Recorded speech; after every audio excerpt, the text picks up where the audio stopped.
अस्सलाम वालेकुम, आप देख रहे हैं हो क्या रहा है। मैं हूं Faisal Abbasi, group editor 92 news. Irshad Ahmed Arif सब साथ हैं। शुक्रिया इरशाद साहब आपका।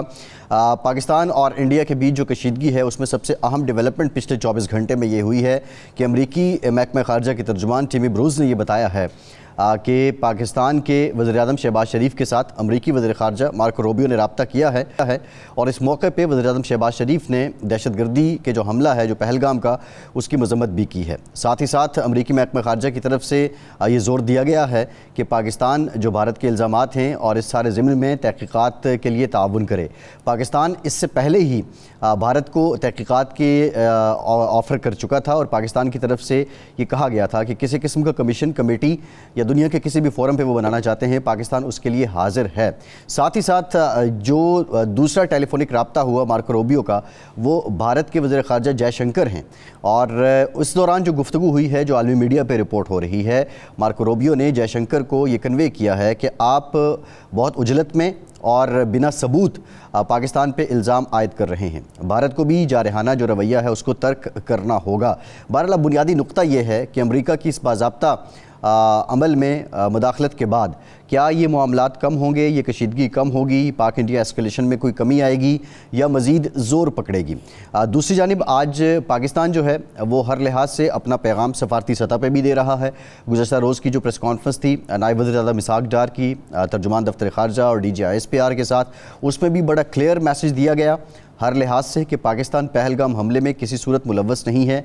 जो इल्ज़ामात हैं पाकिस्तान उनकी न्यूट्रल, क्रेडिबल, ट्रांसपेरेंट इंक्वायरी किसी भी फोरम पे करवाने के लिए तैयार है। और साथ ही साथ ये भी कहा गया कि 25 अप्रैल को जो दहशतगर्द पाकिस्तान में पकड़ा गया और फिर उसके जो राब्ते 4 सर्विंग जो और रिटायर्ड जो अफसरान हैं इंडियन आर्मी के, उनके साथ हुए हैं, तो इस ज़िम्न में भी भारत जो है वो अपनी सफाई को पेश करे। साथ ही साथ बड़ा क्लियर कहा गया कि हमें आजमाने की कोशिश ना करना और ये भी कहा गया कि अगर जंग करनी है, आगाज़ तुम करोगे, लेकिन उसको ख़त्म कहाँ करना है ये चॉइस हमारी होगी।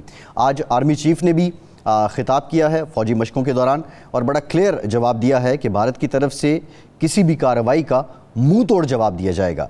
पाकिस्तान इस वक्त पूरी तरह तैयार है। पाकिस्तान की हुकूमत, पाकिस्तान की फ़ौज और पाकिस्तान के अवाम भारत के इस जारहाना रवैये को तर्क कर रहे हैं। दूसरी जानिब जो सबसे अहम डेवलपमेंट ये है कि पहलगाम जो फॉल्स फ्लैग ऑपरेशन है, उससे मुताल्लिक जो रिसर्च एंड एनालिसिस विंग है यानी रॉ, उसकी मुबैना सीक्रेट डॉक्यूमेंट्स लीक हुए हैं। इन डॉक्यूमेंट्स में ये सारा मंसूबा कैसे बना, इस मंसूबे का मरकज़ी किरदार कौन है, इसका बुनियादी मकसद क्या है, इसकी स्ट्रेटजी क्या है और पाकिस्तान को और बिलखुसूस जो पाकिस्तान के ज़ेरे इंतज़ाम कश्मीर है, आज़ाद कश्मीर, उसको किस तरह नुकसान पहुँचाना है, ये सारी हिकमत अमली इन डॉक्यूमेंट्स में अयां हो गई है। और ये भी एक बहुत बड़ा तमाचा है मोदी सरकार के मुँह पर। इससे मुतालिक भी आगाम में हम बात करेंगे। हमें पाकिस्तान के वज़ीर ख़ारिजा, साबिक़ वज़ीर ख़ारिजा और पाकिस्तान के मायनात सफारतकार खुर्शीद महमूद कसूरी साहब ज्वाइन कर रहे हैं। कसूरी साहब शुक्रिया आपका, आपकी तरफ आएंगे। इरशाद साहब पहले आप इस पर कमेंट कर दें, मार्को रूबियो की एंट्री, हालात मज़ीद बढ़ेंगे या कशीदगी हालात बेहतर होंगे या कशीदगी बढ़ेगी? मेरा ख़्याल है खुर्शीद कसूरी साहब बेहतर अंदाज में एक्सप्लेन कर सकते हैं कि मार्को रूबियो का जो रब्ता हुआ है हमारे वज़ीर-ए-आज़म से और भारत के वज़ीर ख़ारजा से, और जिस तरह की गुफ्तगू मंज़र आम पर आई है अमरीकी महकमा खारजा की तरफ से, क्या हम ये समझें कि अमरीका ने दोनों ममालिक को आमादा कर लिया है कि अब मज़ीद तनाव और कशीदगी ना बढ़ाएं, कोई नया वाक़या नहीं होना चाहिए, या ये सिर्फ़ एक रूटीन की सफारतकारी है और भारत इससे हौसला पाएगा, या भारत इसके बाद समझने की कोशिश करेगा कि हालात को बिगाड़ना मेरे भी मुफाद में नहीं है? तो खुर्शीद साहब, आप इस राब्ते को किस तरह से देखते हैं?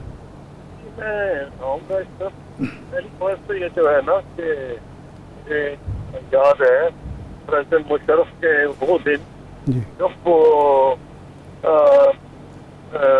सोच रहे थे जो जुडिशरी से उनका झगड़ा था, प्रोक्लेमेशन ऑर्डर वो जो भी था वो जजेस के सिलसिले में, तो मैसेजेस आ रही थी और सारी है कि प्राइम मिनिस्टर की तरफ से कॉन्फ्रेंस राइस ने मुझसे डायरेक्ट बात की और मुझे बड़ी हैरानी हुई कि प्रेसिडेंट हाउस कॉलेज लेने से जवाब दे रहा था। अच्छा। और एक तो बहुत बड़ी एम्बेरसमेंट हो गई कि जब मैं जा रहा था सेंट्रल एशिया के दौरे पे, तो हमें जहाज मेरा अपना सरकारी जहाज था, तो वहाँ एयरलाइन जाती ही नहीं, मैंने सारी एयरलाइन सारे सेंट्रल एशियन स्टेट्स में जाना था जी। तो मेरे साथ मरहूम एम्बेसडर खालिद महमूद थे, तो उन्होंने घबराए हुआ है, कहने लगे कि वो बहुत डेस्परेट है ब्रिटिश और हाई कमिश्नर्स को मैंने कहा भी आप जा रहे हैं, कहते हैं मेरी बात कर सुन ले जी।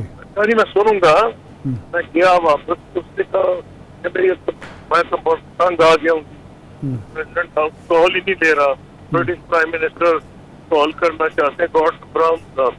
उससे कुछ कबल मैं मौजूद था, जो टोनी ब्लेयर उससे पहले थे, उन्होंने $1 बिलियन सोशल सेक्टर के लिए दिया था पाकिस्तान। अच्छा। और प्रेसिडेंट कर रहे थे, तो उनको पता था कि वो क्या कहें। जी। इस तरह बहुत से और लोगों ने कोशिश की। जी। पहली चीज तो अच्छी है, और क्या अमेरिकन से नहीं होता था कि कोई ऐसी बात नहीं जो कहते थे मान जाते थे, लेकिन ये अच्छी बात है इंडिया और पाकिस्तान दोनों ने एकदम उनकी कॉलें ले ली है। मतलब दोनों का मकसद ये है, अब इंडिया का ज्यादा इम्पोर्टेंट इसलिए कि इंडिया ने बड़ा जुनून पैदा किया हुआ है, ये कर देंगे और वो कर देंगे, तो प्रॉबेबली उनको पता होगा क्या रोल क्या प्ले करेगा। उन्होंने डिले नहीं की कॉल को, नहीं तो एक दो दिन बहाना किया जाता है, टाला जा सकता है। मतलब दोनों को अंदाजा है, उनको रास्ता ढूंढ रहे हैं, तो कुछ ना कुछ अगर निकल आए। चीज आ जाए कि जो इन अदर वर्ड ये पॉजिटिव डेवलपमेंट है अमेरिका का कहना, लेकिन ये कोई ऐसी बात नहीं है कि हमें सही अंदाजा लगा लें कि अमेरिका जो कह रहा है वो अमेरिका प्राइवेटली क्या सोच रहा है। मेरा जब तक ख्याल खुर्शीद साहब, यही मैं सवाल करने वाला था, आपने अच्छा किया। क्या अमेरिका की ये जो कोशिश है, इसको हम एक मुसालिहती कोशिश समझें कि वो वाक़तन दोनों मालिक को चाहता है कि आगे ना बढ़ें, या ये हो सकता है कि भारत को कुछ और मैसेज जा रहा हो और हमें कुछ और मैसेज जा रहा हो? नहीं, जब मैसेज और जा रहा होता है ना, तो उसका बड़ा सिंपल टेस्ट है। अच्छा। हम कभी वो चीज़ एक्सेप्ट नहीं करते जो हम लोग ट्रेंड है, क्या अखबार क्या कह रहे हैं। You have to go to the website of the क्या उसका नाम, स्टेट डिपार्टमेंट। अच्छा। स्टेट डिपार्टमेंट क्या कह रहे हैं, नॉट क्या आपके अखबार क्या कह रहे हैं। तो उसमें जो आया है, जो अमेरिका ने अपना जो रीड आउट उनका है, उनका रीड आउट ये है कि उन्होंने बात की, पाकिस्तान को कहा कि आप कंडेम करें ये जो हुआ है वाकया पहलगाम का, अब कंडेम करें। हमने उसको खास हमारे अखबारों ने अहमियत नहीं दी, ना उसको कोई खास उसका जिक्र हुआ। ऐसे तो आपको देखना चाहिए कि वो क्या कह रहे हैं। तो उन्होंने क्लियरली कहा है कि प्रेसिडेंट और प्राइम मिनिस्टर पाकिस्तान से उन्होंने कहा है कि इसको कूल डाउन करें। इन अदर वर्ड ये उन्होंने अपनी साइट पे लिखा है। ठीक है, तो आप फेस वैल्यू ले सकते हैं। हिंदुस्तान के अखबार कहेंगे, पाकिस्तान के अखबार कहेंगे, वो आपको फेस वैल्यू लेने की कोई जरूरत नहीं। ये तो क्लियर होगी कि अमेरिका, अब अमेरिका की जो टेंशन है उससे सवाल ये है कि अमेरिका की original sympathies without doubt America के साथ है।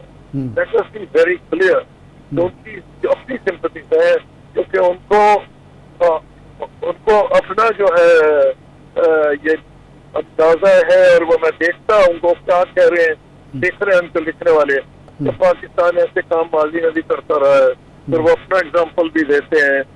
लेकिन बावजूद इसके मैं आपको बताना चाहता हूँ, जिससे मुझे थोड़ा सा तसल्ली है कि उनको ये अंदाजा है कि पाकिस्तान ने वो पाकिस्तान का माने या ना माने हमारा जो स्टैंड है, लेकिन वो इतनी जल्दी में इंडिया को नहीं एनकरेज करेंगे कि जी आप विदाउट एनी प्रूफ, क्योंकि इंडिया ने तो प्रूफ कोई नहीं दिया। एक होता है ना उनका हंच जिसको कहते हैं, हंच उसका इंडिया के साथ अगर हो भी, क्योंकि इंडियंस को बड़ी मायूसी हुई है प्रेसिडेंट ट्रंप का बयान देख के, तो उन्होंने कहा ये हमारी दोनों से दोस्ती है। तो मेरा ख्याल है बावजूद इसके कि नॉट ओनली कि उनकी defence relation, I will be very Frank with you, not only कि वो चाइना के अगेंस्ट इंडिया के इत्तेहादी हैं, जो हम कभी भी नहीं हो सकते स्ट्रेटेजिक इत्तेहादी, और ये भी मैं समझता हूँ कि जो हमें हमेशा कहते रहते थे डबल गेम ये वो, अगर वो ये मान भी जाए इंडिया का क्लेम कि ये पाकिस्तान उसके पीछे है जिसका प्रूफ कोई नहीं है, फिर भी उनको इस बात का पता है कि कितनी खतरनाक सिचुएशन डेवलप होगी। सही है। पहले 1-2 दिन उन्होंने नहीं कुछ किया, जी। इसका मतलब है कि वो इंटरेस्टेड है कि कोई इस मामले को ठंडा करे। अच्छा कसूरी साहब, अच्छा ये फरमाएं कि ये अगर प्रूफ भी उसके पास मौजूद है नहीं है, 100 सफरा को बुलाया गया, सफ़ीरों को, उनके सामने भी कुछ नहीं रखा गया, इसके बावजूद क्यों रिस्क लिया है भारत ने इतनी तनाव और कशीदगी बढ़ाने का, जबकि उसकी मईशत को नुकसान हो रहा है, उसके मुल्क के अंदर जो है एक अजीब व गरीब हिस्टीरिया पैदा हो गया है और जिसके नतीजे में इकॉनमी उनकी ख़राब हो रही है, इन्वेस्टर उनका ज़ाहिर बात है वापस जाएगा, विजिटर नहीं आएगा, तो ये रिस्क क्यों लिया है? जब आप अपने दिमाग से कम सोचिए जी और दिल से ज्यादा, जी जब आपका ज़हन ही कुछ और हो, कि रैशनल स्टेट ऑफ माइंड नहीं होता जो किसी भी मजहब के जुनूनी हो, वो रैशनैलिटी से नहीं सोचते हैं। वो उन्होंने नंबर 1 तो यह मोदी साहब को एडिशनल फैक्टर है कि मैं समझता हूँ वो शुरू से प्रचारक रहे हैं कि RSS के, लेकिन अमलियत पसंद या प्रैक्टिकल वो प्राइम मिनिस्टर को होना पड़ता है, उसमें उनको एडवांटेज बहुत बड़ा मिल गया है। एडवांटेज मेरा है कि जब से उन्होंने ये नैरेटिव चलाया है, मुसलमान दुश्मनी, पाकिस्तान दुश्मनी और बांग्लादेश दुश्मनी, उनको वोट पड़ रहे हैं, उनको एडवांटेज यह है कि जब वो इस किस्म का हिस्टीरिया बढ़ाते हैं, इलेक्ट्रली उनको फायदा हो जाता है कि हिंदुस्तान को तो नुकसान अभी भी है, और मैं तो कन्विंस्ड हूँ as a student of history बेइंतहा नुकसान वो हिंदुस्तान को पहुंचा के जाएंगे। लेकिन उनको नजर आ रहा है कि बिहार के भी जो इलेक्शन है उसमें भी वो आप देखें उनका स्टेट ऑफ माइंड हैरानी, वो अटैक उधर हुआ है, सऊदी अरेबिया से आए और चले गए बिहार इलेक्शन कैंपेन में, वहां से उन्होंने जो ऐलानात तय किए और फिर कैबिनेट मीटिंग की है। कैबिनेट मीटिंग में हर एक का यह ख्याल था कि मेन खबर आएगी कि पाकिस्तान इंडिया का जो है ना ये स्टैंड ऑफ है, 5-6 और पाकिस्तान को गालियां दी जाएंगी और हम ये कर देंगे वो कर देंगे, वो तो ये होगा छोटा मोटा उन्होंने, लेकिन जो मेन खबर है जी यह है कि उन्होंने कास्ट सेंसस के ऊपर ऐलान कर दिया, जिसका मतलब क्या है कि वो कांग्रेस के वोट काटना चाहते हैं बिहार में, क्योंकि ये कांग्रेस का प्लान था। तो मतलब ये हो गया कि उनकी प्राइमरी कंसिडरेशन इलेक्ट्रल है। तो जवाब आपको ये है कि जब आपका माइंड जो है वो क्लियर ना हो, वो इसकी गलतियां होती हैं। अब इसलिए आपकी बात ठीक है कि वहाँ कैपिटल फ्ली भी करेगा, उनके बिजनेस को भी नुकसान होगा, लॉन्ग टर्म बेड़ा गर्क कर दिया उन्होंने अपने कसूरी साहब उनका जो नैरेटिव था कि कश्मीर में ये नॉर्मलाइज है, लोग भाग रहे हैं। और अब तो इंडिया सोशल मीडिया कसूरी साहब वो डरे आप मत कश्मीर जाए जी, why do you go to Muslim Kashmir to support the economy of Kashmir जो कि मुस्लिम है। कसूरी साहब सवाल ये है, कसूरी साहब क्वेश्चन इज दैट कि 1 अरब 40 करोड़ का मुल्क है। BBC ने आज ये रिपोर्ट किया है कि जो वाक़या होता है उसकी FIR 2:30 पे दर्ज होती है और पुलिस वहाँ पे 3:30 पे पहुँचती है, यानी पुलिस के पहुँचने से पहले ही वहाँ पे FIR दर्ज हो जाती है। दूसरा ये है कि जो रॉ है उसका एक सीक्रेट डॉक्यूमेंट भी लीक हुआ है और उसमें वो कैबिनेट सेक्रेटेरिएट इस सारे मंसूबे की, पहलगाम का जो फॉल्स फ्लैग है इसकी मंजूरी ओरली देते हैं। तो ये अगर मोदी सरकार ख़ुद इस तरह का एडवेंचर कर रही है तो क्या इंडिया के 1 अरब 40 करोड़ लोग जो हैं उनमें से कुछ सैन वॉइसेस या सैन माइंड्स नहीं है कि वो इसको पिक कर सकें कि ये डुअल गेम हो रही है, ये सब इलेक्शन के लिए हो रही है, या फिर ये फिलॉसफी ही ऐसी है कि वो जो कह रहे हैं उसको माना जाए? आपने सवाल बड़ा अच्छा किया। आपको याद होगा कि जब पुलवामा का इंसिडेंट हुआ है तो कांग्रेस पार्टी ने शुरू में सवालात करने शुरू कर दिया, उनको शराब कॉल दी इन्होंने, मोदी साहब ने कहा तुम गद्दार हो, हमारा मुल्क पे हमले हो रहे हैं, तुम हमसे सवाल कर रहे हो। उसके बाद कांग्रेस दबक गई, यानी इन्होंने इसका हिस्टीरिया पैदा किया है कि अब अभी भी ये हिस्टीरिया उन्होंने बहुत पैदा कर दिया है। तो मुल्क है, लेकिन बड़े मुल्क में एक बड़ी मुसीबत है कि जो इलेक्ट्रल सिस्टम पाकिस्तान पाकिस्तान और इंडिया का है, जो हमने अंग्रेजों से इनहेरिट किया है, वो है first past the post system. First past the post system में आपको 33-34% वोट मिले तो बाकी 75-66 दूसरी तरफ आप जीत जाएंगे, दूसरे हार जाएंगे।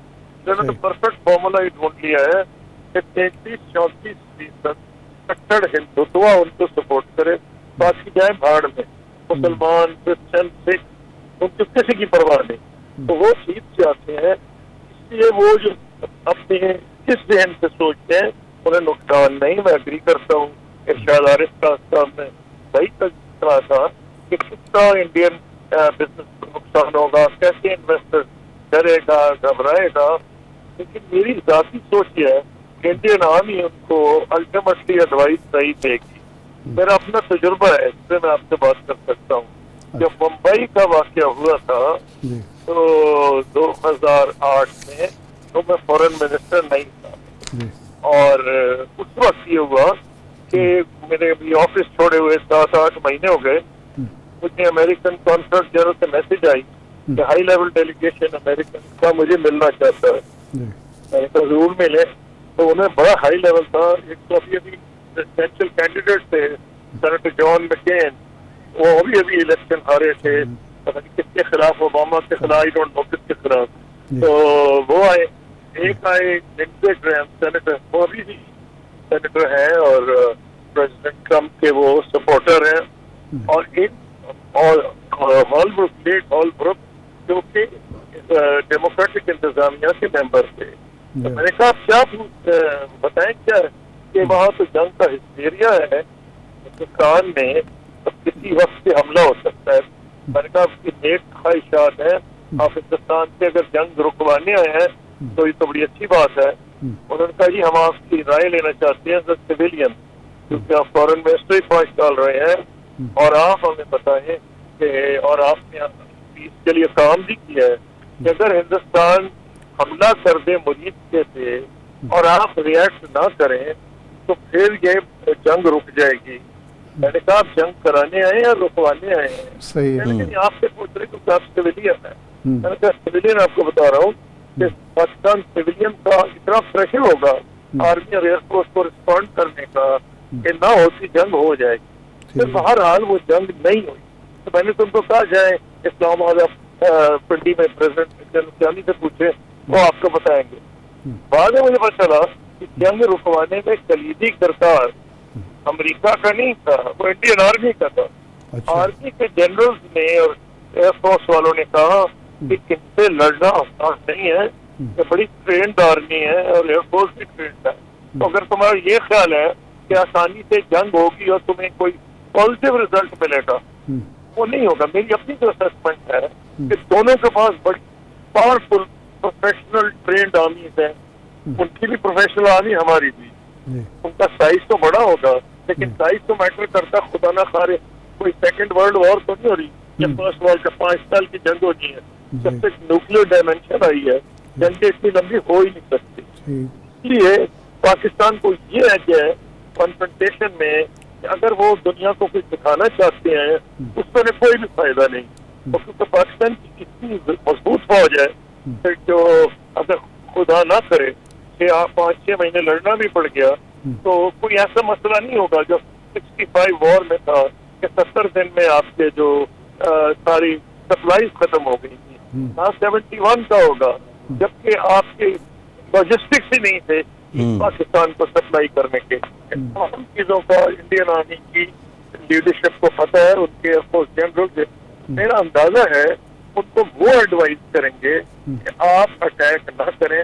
उनका प्रॉब्लम एक और है, प्रॉब्लम यह है कि अगर वो हमला करेंगे जो उन्हें करना पड़ेगा किसी न किसी सूरत में, पाकिस्तान आर्मी की डॉक्ट्रिन है क्विड प्रो को प्लस।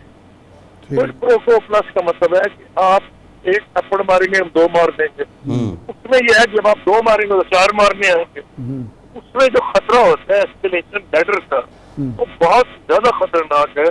वो पागल आदमी सोच सकता है जो उस रास्ते पे चले 2 न्यूक्लियर मुल्कों के दरमियान। हमें पर्सनली मुझे अंदाजा है कि हमने जब इनका जहाज गिराया था वर्तमान का, वो क्या नाम है, अभिनंदन वाला अभिनंदन वर्तमान का जहाज किराया कैदी बन गया। तो हम अगर चाहते तो उनकी न्यूक्लियर सबमरीन हम मार सकते थे, वो हमारे निशाने पे थी। उसको हुक्म दिया गया कि फौरन वापस चले जाओ, नहीं तो तुम्हें किल कर देंगे। किल का मतलब है विल डिस्ट्रॉय यू। वो वापस चली गई। क्यों? इन्होंने मारा इसलिए नहीं, इनको डर ये था कि अगर वो मारा 300 बंदा मर गया तो फुल फ्लैश जंग हो जाएगी हिंदुस्तान। तो ये बड़ी दानिशमंदी की जरूरत होती है कि आप कुछ कर सके और ना करें। इसी तरह पाकिस्तान और एयरफोर्स ने अटैक किया, उनके जहाँ ट्रूप्स और ऑफिसर्स बैठे थे जाके 100 फुट दूर 100 गज दूर बम फेंक दिए। उसको मैच को नहीं मारा। अगर मैच को मारे तो 500 बंदा मर जाएगा। तो ये रिस्ट्रेंट शो करनी पड़ती है। अब इनको प्रॉब्लम जो आएगा इंडिया वालों को कि जब ये करेंगे तो यहाँ से जवाब उससे बड़ा चला जाएगा। लेकिन एक उनको एडवांटेज है और वो शायद दोनों ही मुल्कों को है, लेकिन इंडिया को ज्यादा एडवांटेज है। उन्होंने माशाल्लाह मीडिया इतना झूठा रखा हुआ है कि जो वो कहेंगे इंडिया कहेगा उनको विक्ट्री होगी। आप देख लें 7 मार्च जहाज अपना गिरवा लिया, अभी लंदन गिरफ्तार हो गया और कहने लगे कि कमाल की विक्ट्री है। और वो कहने तो 500 टेररिस्ट मार दिए। वहाँ एक कौआ मारा पड़ा था। तो सारा इंटरनेशनल मीडिया उसको जो गिरफ्तार हो गया उसको वीर चक्र भी दे दिया, आला तरीन निशान भी अता कर दिया। मतलब है कि अपने लोगों को कन्विंस कर दिया कि हम जीत गए। तो एक सबसे ये खुशी है इतना झूठा मीडिया इंडिया का कि जो वो कहेंगे मान जाएगा। वो कहेंगे कि हमने कमाल की विक्ट्री हासिल की है, मान जाएगा। तो मोदी साहब का शायद ये गेम प्लान हो सकता है कि छोटी मोटी बात करें, 2-4 थप्पड़ खा लें, मीडिया के हैं कि हमने तो कमाल कर दिया। अदरवाइज तबाही की बात है कि मैं सोचना भी नहीं चाहता। ठीक, कसूरी साहब बहुत शुक्रिया। खुर्शीद महमूद कसूरी पाकिस्तान के साबिक वज़ीर ख़ारिजा हमारे साथ मौजूद थे। एक ब्रेक के बाद वापस आते हैं।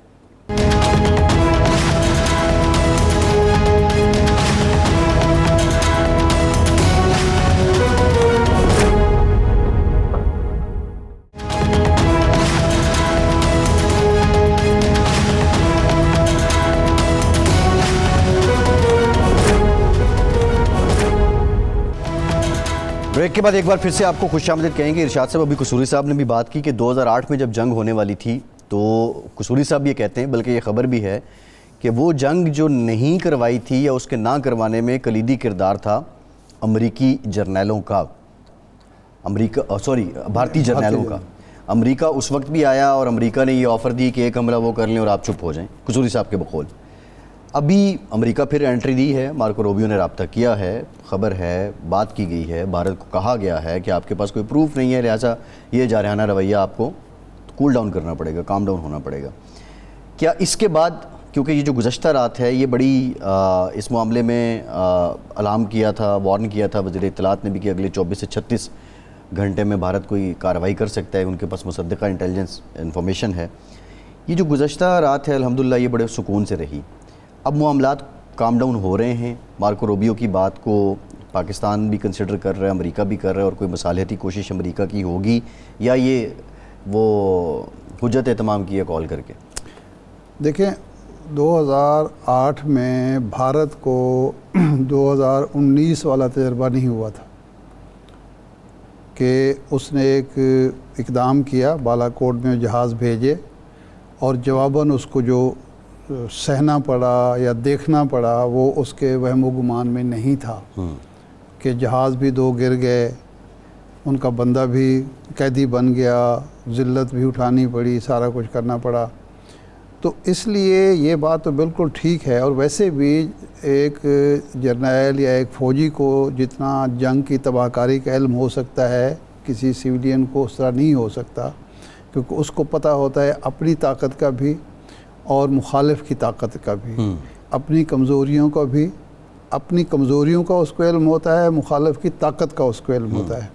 तो इसलिए ये बात तो बिल्कुल ठीक है। लेकिन भारत का मामला ये है कि भारत के जो हम 77 ईयर्स की जो तारीख़ देखते हैं कि वहाँ का इंटेलेक्चुअल पॉलिटिशियन हो, वहाँ का फ़ौजी हो, वहाँ का जर्नलिस्ट हो, पाकिस्तान के हवाले से, मुसलमानों के हवाले से, कश्मीरियों के हवाले से उनकी सोच आलमोस्ट एक जैसी होती है। जवाहरलाल नेहरू जैसा जो ज़हीन सियासतदान समझा जाता है, उसकी सोच में और मोदी की सोच में और इंदिरा गांधी की सोच में और वाजपेयी की सोच में कितना हमें फ़र्क नज़र आता है। यानी कश्मीर को बैरोमीटर बना लें, आप मुसलमानों को बैरोमीटर बना लें या पाकिस्तान को बैरोमीटर, तीनों पे हमें नज़र आता है कि थोड़े से 19-20 के फ़र्क के साथ वही कुछ है। एक बात। दूसरा ये है कि वार हिस्टेरिया भारत में हमेशा रहा है और इलेक्शन उसकी बेहतरीन मिसाल है कि कौन सा इंडिया का ऐसा इलेक्शन हुआ है जब कांग्रेस ने और बीजेपी ने और दूसरी जमातों ने पाकिस्तान को टारगेट ना किया हो, मुसलमानों को टारगेट ना किया हो, अक़लियतों को टारगेट ना किया हो। कौन सा एक इलेक्शन है? हमारे यहाँ तो इलेक्शन होते हैं, कोई जिक्र ही नहीं होता इंडिया का कोई। अब एक दौर में तो ठीक था, कुछ जमातें थीं जो ये इशू उठाते थी। अब पिछले 20 साल से तो कोई सियासी जमात जो है वो इशू उठा ही नहीं रही होती। भारत के हवाले से तो कोई बात नहीं होती। इक़्तिसादी तरक्की होती है, आज़ाद ख़ारजा पॉलिसी होती है और चीज़ें होती हैं, ये नहीं होती। ये एक दूसरा पहलू है। और तीसरा पहलू ये है कि ये जो मैं सवाल खुर्शीद कसूरी साहब से भी कर रहा था कि ये एडवेंचरिज्म जो है कि आपने प्रोपेगेंडा किया कि कश्मीर में हमने नॉर्मलाइज कर लिए, हालात जो हैं ठीक कर लिए हैं। आपने प्रोपेगेंडा किया कि हमारी इक़्तिसादी तरक्की, मईशत जो है वो जनाब एक तेज़ रफ्तार घोड़े की रफ्तार से भी तेज़ चल रही है। आपने प्रोपेगेंडा किया कि हमारे यहाँ दहशतगर्दी वगैरह कुछ भी नहीं है, अमन कायम हो गया है। उस आलम में आप एक रिस्क लेते हैं बग़ैर सबूत के, बग़ैर किसी ऐसे मुअस्सर सबूत के, मजबूत सबूत के जो आप दुनिया के सामने रख सकें या पाकिस्तान के सामने रख सकें या किसी आलमी फ़ोरम पर रखें। आपने जंग की फ़ज़ा पैदा कर दी, जहाज़ उड़ाने शुरू कर दिए, फ़ौजियों की डिप्लॉयमेंट शुरू कर दी। तो ये रिस्क जो आपने लिया है ये किस मकसद के लिए लिया है? इसका मतलब है कुछ ना कुछ आपके जहन में कोई पागलपन सवार है, कोई खन्नास सवार है। तो इसलिए ये अंदेशा मौजूद है कि फेस अब जो जहाँ हालात को बढ़ा दिया गया है। देखिए हालात अब तो इंडियन मीडिया भी कहना शुरू हो गया है कि पाकिस्तान में तो हालात नॉर्मल हैं, PSL चल रहा है, लोग जो हैं मजाक उड़ा रहे हैं, ये पानी बंद हुआ तो लोगों ने जो मजाक उड़ाया। इंटरेस्टिंग बात इरशाद साहब ये है, रात एक इंडियन टेलीविज़न चैनल ने मुझे लिया हुआ था, तो जब मैं उनसे डिस्कशन हो रही थी तो वो जो ऑफ द कैंप डिस्कशन होती है उसमें ये बात हो रही थी कि यार हम तो बहुत ज़्यादा कीनली इस चीज़ को फोकस कर रहे हैं, हम अपना नैरेटिव बयान कर रहे हैं, लेकिन पाकिस्तान से जब भी हम देखते हैं तो वहाँ से मीम्स ही शेयर होती हैं। पाकिस्तानी, अब वो एक मीम चल रही थी कि टैंकी फुल हो गई है, मोदी पानी बंद कर दो, मतलब इस तरह की मीम्स चल रही हैं लोगों ने। देखिए मीडिया के हवाले से आप देखें ना कि पाकिस्तान के मीडिया पर जिस तरह का दबाव मुख्तलिफ हुकूमतों ने डाला और मौजूदा हुकूमत भी उसमें शामिल है, जिस तरह प्रोपेगेंडा किया गया हमारे इलेक्ट्रॉनिक मीडिया के बारे में, प्रिंट मीडिया के बारे में, सोशल मीडिया के बारे में, अब नज़र आ रहा है कि गैर जिम्मेदारी क्या होती है। पता चल रहा है कि ज़िम्मेदार मीडिया क्या होता है। पाकिस्तान के मीडिया को आप देख लें और इंडियन मीडिया को देख लें जिसके गुण गाया करते थे।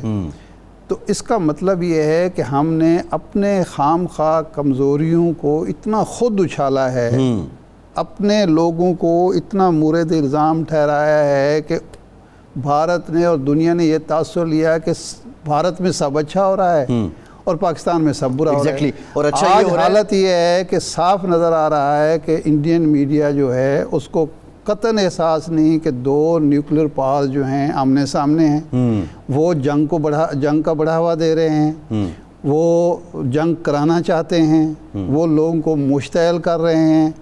और हमारा मीडिया जो है ज़िम्मेदाराना अंदाज में, इवन सोशल मीडिया भी कहीं आपको ये नज़र नहीं आता कि मैं आज ही हमला कर मुशाहिदा आपको बता दूं कि पाकिस्तान का सोशल मीडिया इंडिया के कन्वेंशनल मीडिया से बेहतर है।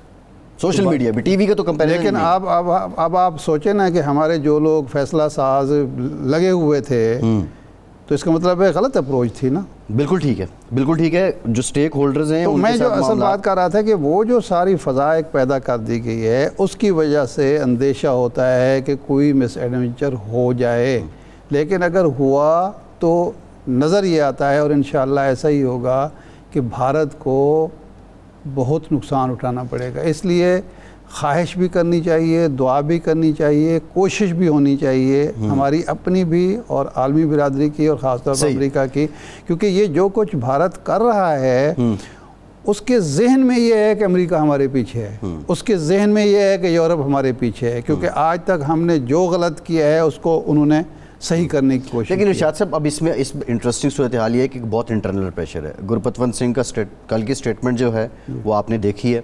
उन्होंने कैटेगोरिकली कह दिया है कि पंजाब से इंडियन आर्मी क्रॉस करके पाकिस्तान पे हमला नहीं कर सकती। बाकी मणिपुर के हालात आपके सामने, आसाम, बंगाल, ये अपना कश्मीर, ये सब आपके सामने, तो ये बहुत बड़ा चैलेंज है। लेकिन अब जो ये सारा पहलगाम हुआ है, इससे मुतालिक द रेजिस्टेंस फ्रंट है, उसने एक जो मुबैना डॉक्यूमेंट्स हैं रिसर्च एंड एनालिसिस विंग के रॉ के, वो सामने लाए हैं। और इन डॉक्यूमेंट्स की ख़ास बात ये है कि कैबिनेट सेक्रेटेरिएट ने इनकी एक ओरल मंजूरी दी है। अब इसमें जो बुनियादी स्ट्रेटजी बनाई गई है वो बड़ी इंटरेस्टिंग है। वो ये है कि इंडियन ऑक्युपाइड कश्मीर में कोई ऐसा वाक़या किया जाए कि जिसका असर पूरी दुनिया तक पहुँचे।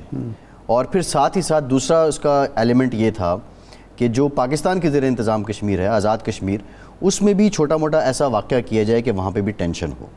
और तीसरा जो इसका इरशाद साहब मोस्ट इंपॉर्टेंट एलिमेंट ये था, अब इस पूरे डॉक्यूमेंट में लिखा गया है कि आज़ाद कश्मीर में हालात इस तरह कर दिए जाएँ, LOC पे हालात इस तरह कर दिए जाएँ कि जो पाकिस्तान की 12th कोर है, यानी जो आपकी बलूचिस्तान में सर्व कर रही है, वहाँ से नफरी यहाँ पे लानी पड़े, और बलूचिस्तान में हालात जो हैं वो अपनी मर्ज़ी के मुताबिक वहाँ जो शरंगेज़ी है इंडिया उसमें पेनिट्रेट करता रहे। अब इस सारे वाक़े के बाद जब हम देखते हैं और फिर उसमें एक एक नुक्ता लिखा गया, वो जो पूरा मेमोरेंडम है, डॉक्यूमेंट है कि कैसे वाक़या होगा, वाक़े के कैसे 24 से 36 घंटे में इंडियन मीडिया वहाँ पे नैरेटिव बनाएगा, और बिलखुसूस जो नॉन मुस्लिम्स हैं वो इसमें ये जाहिर किया जाएगा कि नॉन मुस्लिम्स को यहाँ पे टारगेट किया जा रहा है। तो इस सारी दस्तावेज़ में एक पूरा प्लान सामने आया है, ये एलिज्ड डॉक्यूमेंट्स हैं। लेकिन अभी तक जितनी चीज़ें हुई हैं, और ये भी कहा गया कि एविडेंस जो हमला करने वाले होंगे वो ऐसे छोड़ेंगे कि जिससे ये जाहिर हो सके कि ये हमला जो है वो पाकिस्तान कर रहा है। इवन उसमें यह भी लिखा गया कि जो असलहा है वो कहा जाएगा कि वो वज़ीरिस्तान से आया है। आपने सुना होगा कि वो इंडियन मीडिया कह रहा था कि जो आतंकी थे वो पश्तो बोल रहे थे। और फिर इंटरेस्टिंग बात तो आज BBC ने भांडा फोड़ा है कि 2:30 बजे आप FIR करवाते हैं और 3:30 बजे आपकी पुलिस पहुंचती है। और मीडिया वहाँ पे पहुंच चुका था, जो इंडिया की नेशनल मीडिया है कश्मीर में, उसके लोग, उसके नुमाइंदे कैसे एडवांस चले गए? तो देखें, भारत की बदकिस्मती ये है, इतना नालायक लोग हैं वहाँ। ये तो अब तो खैर बहुत हमारे माशाल्लाह एक्सपर्टीज़ भी बढ़ गई हैं, और हमारे फ़ौज भी और इदारे मजबूत भी हो गए हैं, पहले के मुकाबले में वसाइल भी उनके पास है। 1965 में जो जंग का प्लान तैयार किया था इंडिया ने, गौहर अयूब ख़ान लिखते हैं कि 6 सितंबर को हमला हुआ ना, अगस्त में वो सारे का सारा वार प्लान अयूब ख़ान की मेज़ पर आ चुका था। ये मैं 1965 की बात कर रहा हूँ। गौहर अयूब ख़ान की किताब छपी हुई है, जो याददाश्तें उनकी, उनका कि अगस्त की कोई तारीख उन्होंने लिखी है कि वो अयूब ख़ान की, या सितंबर के 2-4 दिन, 6 सितंबर से बहुत पहले पूरा वार प्लान मेज़ पर रखा हुआ था। इसीलिए भारतीय जब जिमखाना क्लब में चाय पीने के लिए रवाना हुए और वो बढ़ते चले गए और आगे वो रेजिस्टेंस नज़र नहीं आई, तो खौफ का शिकार हो गए कि ये हम किसी जाल में तो नहीं फंस रहे। और फिर वो उनकी ख्वाहिश पूरी नहीं हो सकी, वरना वो ऐलान किया था उन्होंने कि जी हम जिमखाना में आके चाय पियेंगे। तो अब एक तो बदकिस्मती ये है कि ये वो जो डॉक्यूमेंट बनाते हैं वो लीक हो जाती है, ठीक है ना जी। और जो प्रोग्राम होता है उनका, उनके अपने फ़ौजी या तो मतलब है कोई तालमेल नहीं है आपस में, ये दो जो एक जर्नैल और एक फोर्स का, एयर फोर्स का आदमी निकालना पड़ा है इनको, ये भी तो उनकी बहुत बड़ी नाकामी है ना। नहीं, वो तो जो कश्मीर से जर्नैल चेंज हुआ है उसके बारे में MVS समथिंग, उसके बारे में कहा जा रहा है, वो तो विसल ब्लोअर बना है, उससे तो भांडा फोड़ा है नहीं, इनका। मतलब ये है कि आप एक प्लान बनाते हैं, वो इतना नाकारा और सही। नाकाम होता है कि आपके अपने लोग जो हैं उस पर क्वेश्चन मार्क करते हैं। आपको अपने ही लोग, अभी तक सही। हुआ क्या है, नुकसान किसका हुआ है? अभी तक भारत का नुकसान हुआ है। हम तो अल्हम्दुलिल्लाह अभी तक अल्हम्दुलिल्लाह जी, हम अभी तक 2 जनरलों की वो कुर्बानी दे चुका है, और इतलात ये हैं कि मज़ीद भी कुर्बानी बिल्कुल देनी ठीक पड़ेगी। है, और सबूत भी अभी तक कोई नहीं है। एक सबूत नहीं है। ब्रेक के बाद वापस आते हैं, इसी पे बात करेंगे, हमारे साथ रहिए।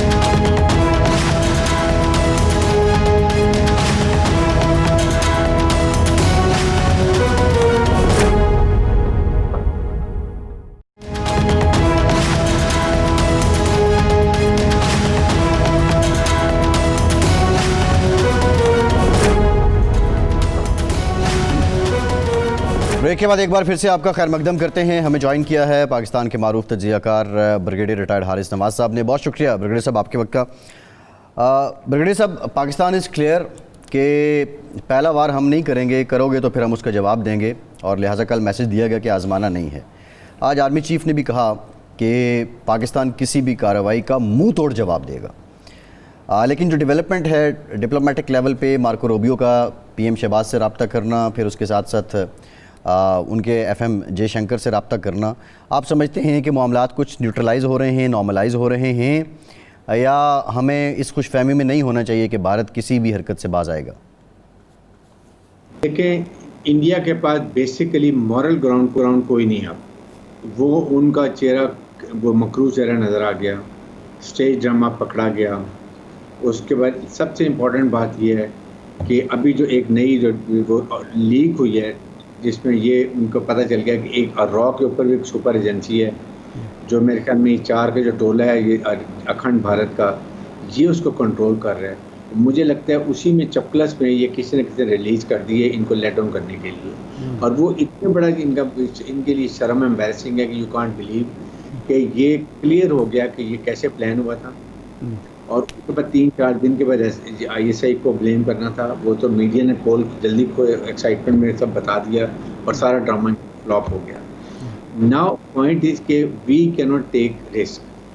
वो रीजन इंडिया ने इतना अपने पब्लिक को यहाँ वॉर हिस्टीरिया में ले गया है, पाकिस्तान के खिलाफ झूठ बोल के जो उनको एक हाई पिच पे ले गए, वॉर हिस्टीरिया क्रिएट कर दिया है। जिनको जब इन्होंने किया है, जो ये जुनूनी है 4 का टोला, अमित शाह, राजनाथ सिंह, जगदीप देवपाल और नरेंद्र मोदी, इन्होंने अब ये इससे वापस आएंगे।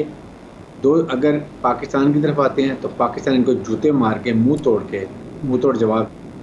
अगर ये पीछे मुड़ते हैं तो इनकी पब्लिक इनको मारेगी, इनसे रिजाइन लेगी कि आपने झूठ बना। यानी ब्रिगेडियर साहब आप जो बात कर रहे हैं, आगे खड्डा पीछे खाई वाले हिसाब में आगे। लेकिन मेरा जो आपने ये डॉक्यूमेंट्स का जिक्र किया है, जब हम इसको पढ़ते हैं वो तो पूरा एक स्क्रिप्टेड है, लिखा हुआ है कि हाईली विजिबल जो टारगेट है वो होना चाहिए। फिर जो इंडियन ऑक्यूपाइड कश्मीर है उसका भी उसमें बाज़ाब्ता जिक्र है, पाकिस्तान की जो इंतज़ाम आज़ाद कश्मीर है उसमें क्या करना है वो भी लिखा है। लेकिन जो इम्पॉर्टेंट नुक्ता है इसमें, जो इंटरनेशनल टारगेटेड ऑडियंस हैं, उसमें उन्होंने लिखा है कि US स्टेट डिपार्टमेंट जो है, फिर उसके साथ साथ जो बरतानिया, न्यूजीलैंड और कनाडा का काउंटर हाइब्रिड थ्रेट है, और फिर यूरोपियन एक्सटर्नल एक्शन सर्विस है, इनकी तवज्जो जो है वो हासिल की जाए। इवेंट इस तरह का होना चाहिए। तो क्या डिप्लोमेटिकली ये मकसद मिल गया है और ये एजेंसीज़ और ये फोरम्स इंडिया की बात का यकीन कर रहे हैं कि पहलगाम में जो दहशतगर्दी है वो पाकिस्तान ने की है और इसका सबूत भी वो कोई नहीं दे पा रहा है? अमेरिका को, यूरोपियन यूनियन को, रशिया को, चाइना को, सबको एग्जैक्ट पता है व्हाट हैज हैपेंड। इसलिए कि जो सैटेलाइट कम्युनिकेशन है वो पिन पॉइंट करती है एक जगह को, और सबके पास सैटेलाइट कम्युनिकेशन है जो उनको देते हैं। वो पहलगाम में एक जगह का उनको पता है कि क्या हुआ, किसने किया, कौन इसके परपेट्रेटर्स हैं, किसने प्लानिंग की है, सारा उनको पता है। इस पर कोई डाउट नहीं। हाँ, इंडियन क्योंकि स्ट्रेटेजिक इंटरेस्ट है उनके, वो मुंह बंद किए हुए। अगर पाकिस्तान होता तो बहुत उछाला होता। जब आपके सामने जब जाफर एक्सप्रेस का ये हादसा हुआ था, इंडिया ने उसी लम्हे किस तरीके से ये टेररिस्ट अटैक को इंडिया के मीडिया और सोशल मीडिया कैंपेन और वॉरफेयर चलाई गई। Do we remember? इनको कुछ शर्म नहीं है, इनका कोई मुंह है? ये टेररिस्ट को सपोर्ट कर रहे थे, शादियाने में जा रहे थे, पाकिस्तान की सिक्योरिटी, हमारी सिक्योरिटी जो कमेटी थी, उसने इजहार अफसोस भी किया, यकजहती फैमिली के साथ किया, और बहुत ही कहा कि जिसने भी किया है इंडिपेंडेंट इंक्वायरी करा के मुझे सजा दी है। तो हमारी ये अप्रोच है as a nuclear sovereign state, और ये इतना बड़ा मुल्क है 140 करोड़ का, ये स्टेट, ये शाहजहां हम जा रहे थे। जब भी पाकिस्तान में हादसा होता है, ये ऐसे होता है, ये खुद कराते हैं और उससे पहले इनको खबर होती है, टीवी और जी चला देते हैं। पाकिस्तान को चाहिए कि पाकिस्तान अमेरिका को सपोर्ट कीजिए, इंडिया को मजम्मत करे ना, करके दिखाए ये जाफर एक्सप्रेस कि हमने तो कर दी। और अभी इसके अलावा पाकिस्तान कोई मजम्मत करने की जरूरत नहीं। इंडिया ने जो हमने कर लिया बहुत किया है। We are sovereign nuclear state, we should behave like that now, it is enough. हम ये बिहेव करेंगे तो दुनिया को पता चलेगा कि ये 7वीं न्यूक्लियर पावर है और इसकी क्या पावर है, और इसके बाद क्या क्या स्ट्रॉन्ग लेटेस्ट वेपन हमारे पास हैं। आज टिलर रेंजेस में जो हमने फायर एक्सरसाइज की है, दुनिया को पता चल गया होगा। वहाँ पर हमारे लेटेस्ट एयरक्राफ्ट हिस्सा ले रहे थे, हमारी एविएशन हिस्सा ले रही थी, हमारी आर्टिलरी गन लेटेस्ट 155 होविट्जर्स ले रही थी, हमारे टैंक ले रहे थे जो VT4 हमारे लेटेस्ट, हमारे इंडिजिनस जो state of the art tank है। उसके बाकी सारी चीज़ें हमारी फौज के तमाम जो आर्म से वो हिस्सा ले रहे थे, ताकि कोऑर्डिनेशन हो, अपनी रिफाइन करें। और उसके बाद और जो ट्रुप्स का मोराल था, आपने देखा कैसे वो नारे लगा रहे थे चीफ आर्मी साहब को देख के। दिस स्पीक्स कि उनका अपने कमांडर के ऊपर, सिपा सलार को कितना ट्रस्ट है। और एक ये है कि इनके लोग भूखे मर रहे हैं, ये अपने 45। अच्छा, जो ये बरगेज़ साहब ये फरमाएं, ये जो 2 लोग उन्होंने सैक किए या सस्पेंड किए या हटाए अपने मनसब से, एक एयर फोर्स का और एक इसका फ़ौज का, ये क्या मसला है? क्या इतनी कोऑर्डिनेशन उनकी बिल्कुल नाक़िस है, या क्या फ़ौज के अंदर वाकई इतने ज़्यादा इख्तलाफात हैं और वो एक दूसरे के बारे में कुछ पता ही नहीं होता कि क्या करना है क्या नहीं करना, और ऐसे नालायक लोग जो हैं इस सतह पे उन्होंने बिठाए हुए हैं? देखें इरशाद साहब, नॉर्थर्न कमांड का जो कमांडर है इनका, इसमें 15 कोर 16 का पूरे कश्मीर गिलगित बल्तिस्तान पर जाती है। Very important. ठीक। उसने इनको इनका आईना दिखाया है। उसने कहा कि ये फॉल्स फ्लैग ऑपरेशन मत करें, हमारी ट्रुप्स के ऊपर मत बदनामी लाएं कि ये हमारा कसूर है, कि नॉर्थ हमारी फोर्स का कमज़ोर है। उसने कहा कि अगर मुझे और करेंगे, मैं आपका एक जो जुडिशल किलिंग है ना, और आपके जो फॉल्स फ्लैग सारे बता दूंगा। उस पर उसको रिमूव किया। एयर चीफ ने कहा है कि मेरे ख्याल में कि जी हमारे पास पाकिस्तान की एयरफोर्स लड़ने की सलाहियत नहीं है, हमारे पायलट्स को नहीं है। राफेल जो है ना, ये पाकिस्तान की जो हमारे ये जो J-17 और ब्लॉक 3 है थंडर, इनका मुकाबला नहीं कर सकते। चाइना ने हमें जो मिसाइल PL-17 दिए हैं, 300 किलोमीटर तक वो फायर कर सकते हैं इनके। नहीं, लेकिन बरगेज़ साहब जब ये राफेल ख़रीदे जा रहे थे उस वक्त बहुत शोर मचा था, और मोस्ट मॉडर्न टेक्नोलॉजी और ये स्ट्रेथ सिस्टम भी इसका मौजूद है और फलां है। तो फ्रांस ने इनको तैयारे कोड नहीं दिए या उस अपग्रेडेड वर्जन नहीं दिया, ये क्या मसला है कि वो हमारे JF-17 से भी कमतर सतह के साबित हो रहे हैं? और दूसरा ये भी $7.3 बिलियन की डील थी, और 2019 में पुलवामा के बाद मोदी ने कहा था कि काश हमारे पास राफेल होता। हाँ, मौजूद होता। $9 बिलियन के ये 26 उन्होंने राफेल लिए। इमेजिन करें, इसको चलाएगा कौन? चलाने के लिए ट्रेन्ड पायलट, प्रोफेशनल पायलट, उसको हौसलामंद पायलट, शेर का दिल वाला पायलट और जज्बा लड़ाई पायलट, ये कहाँ इनके पास? जब अभी इन्होंने 4 राफेल उड़े थे, और जब हमारे जहाज गए अपने एरिया में थे, इन्होंने फटाफट उतारे जहाज और जाके छुप गए। ये इनका दिल है। पाकिस्तान की एयरफोर्स दुनिया की मानी हुई है, 27 फरवरी नहीं, तो जब ये इन्होंने राफेल लिए होंगे तो ट्रेनिंग के लिए बंदे वहाँ नहीं भेजे होंगे, क्योंकि हमारे तो जब F-16 हमने लिए थे, जो ट्रेनिंग के लिए गए थे, वो 6 महीने का कोर्स 3 महीने में करके जहाज़ उड़ा के ख़ुद ले आए थे।